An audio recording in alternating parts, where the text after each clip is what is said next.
Today's social media segment is brought to you by South Louisiana Bank. It's better when we bank together. Waits and Downer, attorneys at law. Terrebonne Ford, built Ford tough.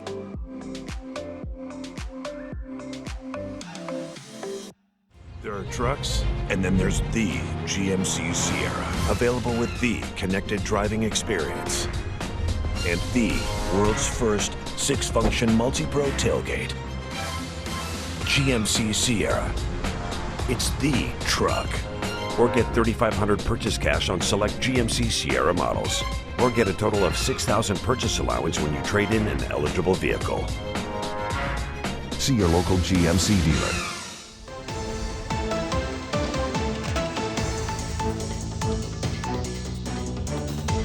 Hello and welcome to this edition of Bayou Time. I'm your host, Keith Weissite, licensed clinical social worker with Terrebonne Home Care. Very glad you're joining us. However you may be joining us, we appreciate it very, very much.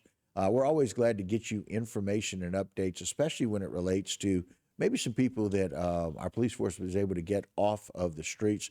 Very glad to welcome back to the program Captain John Schaff. Captain Schaff, thanks for joining us once again. Thank you for having me. All right, we appreciate it. Of course, with Morgan City Police Department. Tell us a little bit about this gentleman, Mr. Stephen Cortez, that we've had a situation with. Yeah, within the past few weeks or months, the Morgan City Police Department Narcotics Division began an investigation regarding the sales of illicit drugs being done in the area of 2nd Street in Morgan City. Through the course of the investigation, a search warrant was executed on the residence, and Mr. Stephen Cortez was identified as the subject who was selling illegal narcotics. During the search, they did locate an ounce of 28 grams of methamphetamines, 50 grams of suspected marijuana, which were individually packaged for sale, and a 9mm carbine rifle, along with some ledger and paraphernalia, and everything was cooperating. And according to the reports, Mr. Cortez admitted to selling the methamphetamines and marijuana. Wow. And so again, pictured here, you can see that gun and those. And so again, it just tells us that that picture tells the story, if you will, right? It's kind of hard to say, no, I'm not intending to sell any of this when everything is rather prepackaged, if you will. Yeah, no doubt. Usually users, they don't prepackage things like that. And they usually, that's evident of someone who's selling illegal narcotics and putting it out on the streets. Wow. And so quite a list there of the charges. Any of those felonies, Captain Schaff? Yeah, they're all going to be felonies. Okay. Because with intent to distribute. Right. The possession of a firearm in the presence of illegal narcotics, and the violation of uniform CDS law because this residence was located within 2,000 feet of a church, which is a drug-free zone. Yeah, and again, that's one of those things that people that are familiar with Morgan City, there's a church or a school in basically a rock's throw from most of housing. I mean, we have a number of schools down in that area, 5th and 6th Street and 7th Street, and then we have so many of the churches that are there on 1st and 2nd Street. And again, those are drug-free zones on purpose because we want to make sure that we're keeping the people that and the residents there near those schools and churches free from that drug activity, and this gentleman was living right there, Mr. Cortez. No doubt.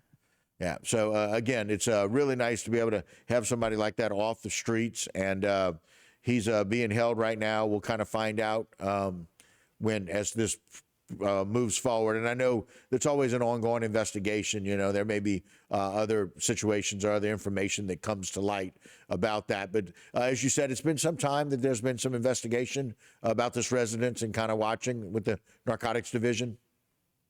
Yeah, definitely. Narcotics divisions, they'll receive information or they'll develop other ways to investigate these types of situations, and they begin to look into the matters until they obtain enough evidence to obtain a search warrant and further the investigation.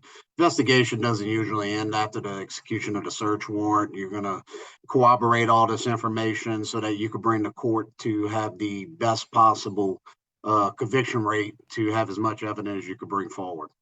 Yeah, and again, it echoes also about how well Morgan City Police Department and St. Mary Sheriff's Office work together. This is another collaboration that talks about how well y'all work together and working for one cause, and that's just to get these people off the street. No doubt, as a team, we're able to accomplish a lot more and bring successful investigations forward to have them adjudicated through the 16th Judicial Court and also our 6th Ward City Court. So working together and more hands on deck definitely brings out a great resolution to all this. Okay. Now, is this one of those things where we're seeing an increase? Are you guys kind of getting a feel that we are seeing an increase in people trying to move and sell some of these illicit drugs in the area? Definitely. I mean, you have many factors involved: unemployment, inflation. There's a lot of stuff that keys into this, and there's just people out there that just want to sell drugs and don't want to go to work, and that's how they make their money. And unfortunately, that's the wrong way to do it. And we want to go ahead and bring those individuals to justice to keep our children safe, to keep our community safe. No one wants to live around this type of activity. So we work hard to try to bring Morgan City to a better place by trying to control situations like this. Well, again, as we see that collaboration between yourselves and St. Mary Sheriff's Office, we're identifying those issues. But kudos to the Narcotics Division. It looks like they moved on this really quickly, gathered their data, moved in, and were able to do this rather seamless in a situation where the individual admitted that he was using this and doing this behavior. No doubt, our guys work hard. We have an excellent narcotics division that goes out there and tackles the streets as much as they can to bring justice to the streets of Morgan City. And we able to work with our partners with the St. Mary Parish Sheriff's Office, along with other agencies. You know, this doesn't just affect Morgan City. We have people from outside of Morgan City that travel to Morgan City to do illicit sales. Right. We have many hotels where a lot of these illicit sales happen, and our guys work hard to try to keep that under control, to keep that out of our city. Yeah, well, we appreciate that. You're protecting those that are there, those that are coming in, and we're taking care of that. And it's right down the street from where my father-in-law goes to church. So I'm so very, very thankful. So, Captain Schaff, we thank you for your time and thank you for the diligence in taking care of this situation. Thank you for having me. Yes, sir. All right, guys, that'll do it for this particular segment of Bayou Time. Don't go anywhere. A whole lot more when we continue right here on HTV.